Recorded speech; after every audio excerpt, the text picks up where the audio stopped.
मेरे भाई मियाँ बीमार सी ते कर्जा चुक्या ही, फौत हो गए ही ते कर्जा चुक्या ही ते हुण मेरे को मंगदे ते मैं कित्थों दवां। मेरे बच्चे भी निक्के निक्के, मेरे को ते आपे ही नहीं खाण जोगा, मैं कित्थों दवां।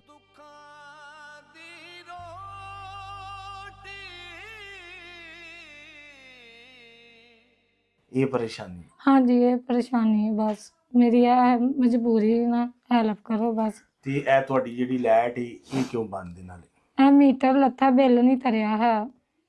ਮੀਟਰ ਲੱਥ ਗਿਆ? ਹਾਂਜੀ, ਮੇਰੀ ਵਜ੍ਹਾ ਤੋਂ ਬਿੱਲ ਨਹੀਂ ਬਣਿਆ ਤੇ ਲੱਥ ਗਿਆ ਮੀਟਰ।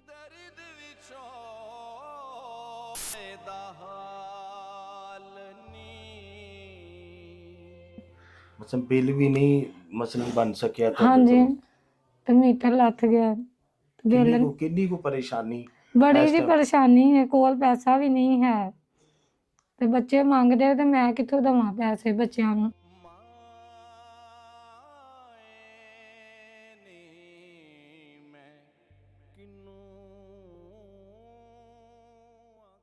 जी बिस्मिल्लाहिर्रहमानिर्रहीम। सारा बनू के साथ मैं हूं खान अली ते चंद मिनट दी वीडियो वे एक मेरी भैन है ते ਇਹਦਾ ਸ਼ੋਹਰ ਵਫਾਤ ਪਾਜਦ ਹੈ ਤੇ ਛੋਟੇ ਛੋਟੇ ਬੱਚੇ ਜਦੋਂ ਘਰ ਦੇ ਵਿੱਚ ਖਾਣ ਨੂੰ ਹੋਣ, ਸਕੂਲ ਪੜ੍ਹਦੇ ਹੋਣ तो यकदम उन्होंने पढ़ाई और खान पीन भी हर चीज़ सिलसिला बंद हो जाए। जो कमान वाला ही ना रहे, किड्डी को परेशानी, किड्डी को मजबूरी। ते कई जेड़े मेरे नाल दोस्त ने, मेरे नाल जुड़े ने, भैनों वाले भी होने ने। एक मेरी भैन जेड़ी है देखो बेवा हो गई, बच्चे यतीम हो गए। अज के दौर च किहड़ा पुछदा किसी ने, देंदा कोई खान नूं बच्चियां नूं? कोई भी नहीं देंदा। वक्त इंज दा आ गया, सके भरा नहीं पुछदे ते इंज दा सिलसिला चल पड़ा है। अगली गल मैं अपनी इस भैन नाल करांगा, 2 मिनट की वीडियो वे जरा गौर नाल जरा इस मेरी भैन की गल सुनिया, लाजमन सुनिया जी, क्योंकि किसी की गल सुन लेना भी, रख लेना भी, ये भी सवाब है जी। अस्सलाम वालेकुम जी। वालेकुम सलाम। मेरी भैन की होया सी तुहाडे शोहर नूं? मेरे भाई मियाँ बीमार सी ते कर्जा चुक्या ही, फौत हो गए ही ते कर्जा चुक्या ही ते हुण मेरे को मंगदे ते मैं कित्थों दवां। मेरे बच्चे भी निक्के निक्के, मेरे को ते आपे ही नहीं खाण जोगा, मैं कित्थों दवां। ते मैनूं टेंशन देंदे, पैसे मंगदे ते मेरे को नहीं है। कर्जे वाले जेड़े हाँ जी, कर्जे वाले पैसे परेशान करदे ने। हाँ जी, परेशान करदे वे मसलन तुहाडा शोहर बीमार सन? हाँ जी, बीमार सी मेरे शोहर। उन्हां दी बीमारी आसे पैसे चुके सन? हाँ जी, बीमार सी ते मैं उन्हां कोल हेल्प मंगी ही, पैसे हदारे। किन्ने पैसे? 70,000। अच्छा, 70,000 रुपया तुसां उन्हां कोल मसलन किसे कोल चुक के हाँ जी, अपने मियां दा इलाज आसे? हाँ जी, मियाँ ने इलाज कराया है। ज़ाहिर है वो इस वजह तो तुसां इलाज कराया होना है कि अगर तंदुरुस्त हो जांदे हाँ वो जी, कर्जा जिन्ना भी वो लथ जाना सी। ਲੱਥ ਜਾਣਾ ਹੈ ਤੇ ਪਰ ਹੁਣ ਮੈਂ ਕਿੱਥੋਂ ਦਵਾਂ। ਮੈਂ ਨਾ ਕੰਮ ਕਰਨੀ ਆ ਕਿਸੇ ਘਰ, ਬਾਹਰ ਵੀ ਨਹੀਂ ਮੈਂ ਜਾਂਦੀ ਆ।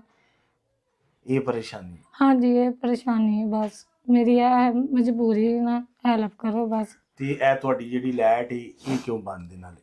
ਇਹ ਮੀਟਰ ਲੱਥਾ, ਬਿੱਲ ਨਹੀਂ ਤਰਿਆ ਹੈ। मीटर लथ गया? हाँ जी, मेरी वजह ਤੋਂ ਬਿੱਲ ਨਹੀਂ ਬਣਿਆ ਤੇ ਲੱਥ ਗਿਆ ਮੀਟਰ।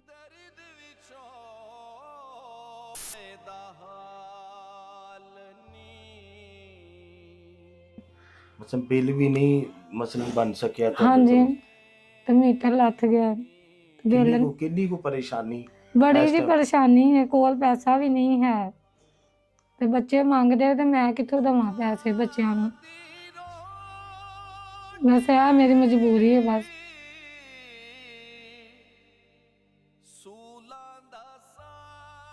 परेशानी काफी है तो? हाँ जी, स्कूल जाते बच्चे तो फीसा भी मंगते वे ते फीसा मैडमां भी नहीं खलोंदियां है ते मैं उन्होंने कहनी अच्छा दे दांगी ते कहंदियां नहीं दवो, फिर मैडमां भी नहीं जानदियां है भी जां नहीं, अगले ते तंग करदे वे ना फिर लैन। कल नूं अगर समझो कि नहीं तुसी फीस देंदे कि हाँ बच्चे जी, भी घर बह गए? हाँ जी, घर दिता ही 1-2 वारी उन्होंने बच्चियां नूं ते तरला कीता ही ते नहीं फिर समझे है।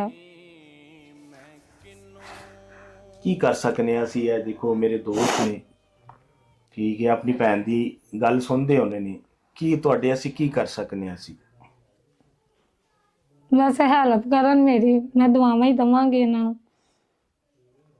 ਹੈਲਪ ਤੁਹਾਡਾ ਕਰਜ਼ਾ ਜਿਹੜਾ ਹੈ? ਹਾਂਜੀ, ਕਰਜ਼ਾ ਲਵਾ ਦੇਣ ਮੇਰਾ। ਅੱਛਾ, ਕਰਜ਼ਾ ਅਗਰ ਲੱਥ ਜਾਂਦਾ ਹੈ ਉਸ ਤੋਂ ਹਾਂਜੀ। ਬਾਅਦ ਵਿੱਚ ਕੀ ਕਰੋਗੇ? ਬਾਅਦ ਵਿੱਚ ਵੀ ਅਗਰ ਇਹਨਾਂ ਦਾ ਦਿਲ ਕਰੇਗਾ ਤੇ ਮੇਰੀ ਹੈਲਪ ਕਰ ਦਿੰਦੇ। ਮਿਹਰਬਾਨੀ ਇਹਨਾਂ ਦੀ। ਬੱਚੇ ਵੀ ਨਿੱਕੇ ਨਿੱਕੇ ਹੈਗੇ। ਬੱਚੇ ਵੀ ਛੋਟੇ ਛੋਟੇ ਨੇ, ਖਾਣ ਹਾਂਜੀ। ਵਾਲੇ ਨੇ, ਜ਼ਾਹਰ ਹੈ ਹਾਂਜੀ। ਕੋਈ ਕੰਮ ਵੀ ਨਹੀਂ ਕਰ ਸਕਦੇ ਹਲੇ, ਕੋਈ ਕਾਰੋਬਾਰ ਵੀ ਅਗਰ ਹਾਂਜੀ। ਅਸੀਂ ਕਰਾ ਦਈਏ ਨਹੀਂ ਕਰ ਸਕਦੇ। ਹਾਂਜੀ, ਬੱਚਾ ਨਹੀਂ ਨਾ ਵੱਡਾ ਹੈ, ਛੋਟੇ ਵੀ ਬੱਚੇ। ਤੁਸੀਂ ਇਹ ਕੱਪੜੇ ਸਿਲਾਈ ਕਰ ਲੈਂਦੇ ਹੋ? ਨਹੀਂ, ਕੱਪੜੇ ਨਹੀਂ ਹੈ ਕਰਨ, ਜਾਚ ਨਹੀਂ ਹੈ। ਜਾਂਚ ਨਹੀਂ ਹੈ। ਹਾਂਜੀ। ਇਹ ਮੇਰੀ ਭੈਣ ਹੈ, ਇਹ ਉਹਦੇ ਦੋ ਬੱਚੇ ਨੇ, ਇੱਕ ਹੈ ਵੱਡਾ ਬੇਟਾ ਹੈ, ਛੋਟਾ ਹੈ। ਤੇ ਇਹ ਦੇਖੋ, ਇਹ ਕੋਈ ਕੰਮ ਵੀ ਨਹੀਂ ਕਰ ਸਕਦੇ, ਇਹ ਕੋਈ ਕੰਮ ਵੀ ਨਹੀਂ ਕਰ ਸਕਦੇ। ਦੇਖੋ, ਯਤੀਮ ਹੋ ਗਏ, ਸਿਰ ਤੇ ਇਹਨਾਂ ਦੇ ਬਾਪ ਦਾ ਸਾਇਆ ਨਹੀਂ। ਮੇਰੀ ਭੈਣ ਨੇ ਕੁਝ ਕਰਜ਼ਾ ਚੁੱਕਿਆ, ਉਹ ਕਰਜ਼ਾ ਜਿਹੜਾ ਹੈ ਉਹ ਅਦਾ ਨਾ ਹੋ ਸਕਿਆ। ਜ਼ਾਹਰ ਹੈ ਉਹ ਆ ਕੇ ਘਰ ਦੇ ਵਿੱਚ ਬਦਤਮੀਜ਼ੀ ਕਰਦੇ ਹੀ ਹੋਣੇ ਨੇ, ਬੋਲਦੇ ਹੀ ਹੋਣੇ ਨੇ। ਤੇ ਜਿਹਦੇ ਸਿਰ ਤੇ ਮੀਆਂ ਨਾ ਹੋਵੇ, ਲੋਕ ਕਿਸ ਨਿਗਾਹ ਨਾਲ ਦੇਖਦੇ ਨੇ, ਕਿਸ ਨਜ਼ਰ ਨਾਲ ਦੇਖਦੇ ਹੋਣੇ ਨੇ। ਤੁਸੀਂ ਸਮਝਦਾਰ ਹੋ, ਕਿਉਂਕਿ ਮੇਰਾ ਇਹ ਸਹਾਰਾ ਬਣੋ ਜਿਹੜਾ ਚੈਨਲ ਹੈ, ਮੈਂ ਹਮੇਸ਼ਾ ਇਹ ਤੇ ਰੋਜ਼ਗਾਰ ਦੀ ਅਪੀਲ ਹਮੇਸ਼ਾ ਰੱਖੀ ਹੈ। ਇਹ ਮੇਰੀ ਭੈਣ ਹੈ, ਇਹਨਾਂ ਦਾ ਮੈਨੂੰ ਕਿਸੇ ਨੇ ਦੱਸਿਆ ਕਿ ਇਸ ਤਰ੍ਹਾਂ ਮੇਰੀ ਇੱਕ ਭੈਣ ਹੈ, ਪਰੇਸ਼ਾਨ ਹੈ। ਅਸੀਂ ਚੱਲ ਕੇ ਆਏ, ਆ ਕੇ ਦੇਖਿਆ ਤੇ ਇਹ ਇੱਕ ਕਮਰਾ ਹੈ, ਇੱਕ ਕਮਰੇ ਦੇ ਵਿੱਚ ਇਹ ਮੇਰੀ ਭੈਣ ਰਹਿੰਦੀ ਹੈ। ਤੇ ਮੀਟਰ ਵੀ ਲੱਗ ਚੁੱਕਿਆ, ਕੋਲ ਪੈਸੇ ਨਹੀਂ ਸਨ। ਤੇ ਅਗਲੀ ਗੱਲ ਮੈਂ ਤੁਹਾਡੇ ਤੇ ਛੱਡਣਾ ਵਾ, ਅਗਰ ਕੋਈ ਦੋਸਤ ਵੀਰ ਮੇਰਾ ਇਸ ਵੀਡੀਓ ਨੂੰ ਦੇਖ ਰਿਹਾ, ਅਗਰ ਇਸ ਮੇਰੀ ਭੈਣ ਦਾ ਕੋਈ ਕਰਜ਼ਾ ਉਤਾਰ ਸਕਦਾ ਹੈ। ਯਤੀਮ ਬੱਚੇ ਨੇ ਤੇ ਬੇਵਾ ਹੋ ਗਈ ਹੈ ਮੇਰੀ ਭੈਣ, ਉਸ ਤੋਂ ਬਾਅਦ ਕੋਈ ਰਾਸ਼ਨ ਦਾ ਇੰਤਜ਼ਾਮ ਅਗਰ ਕਰ ਸਕਦਾ ਹੈ ਤਾਂ ਵੀਡੀਓ ਨੂੰ ਲਾਜ਼ਮਨ ਸ਼ੇਅਰ ਕਰਿਆ ਜੇ। ਜਿੰਨੇ ਮੇਰੇ ਦੋਸਤ ਨੇ, ਵੀਰ ਨੇ, ਜਿੰਨੇ ਵੀ ਦੇਖਣ ਵਾਲੇ, ਲਾਜ਼ਮਨ ਸ਼ੇਅਰ ਕਰਿਆ ਜੇ ਕਿ ਕੋਈ ਸ਼ਖਸ ਆ ਕੇ ਇਸ ਮੇਰੀ ਭੈਣ ਦੇ ਸਿਰ ਦੇ ਉੱਤੇ ਹੱਥ ਰੱਖ ਸਕੇ। ਤੇ ਬਹੁਤ ਸ਼ੁਕਰੀਆ ਤੁਹਾਡੇ ਦੋਸਤਾਂ ਦਾ, ਤੁਸੀਂ ਇੱਥੋਂ ਤੱਕ ਮੇਰੀ ਵੀਡੀਓ ਵੇਖੀ। ਪਾਕਿਸਤਾਨ ਜ਼ਿੰਦਾਬਾਦ।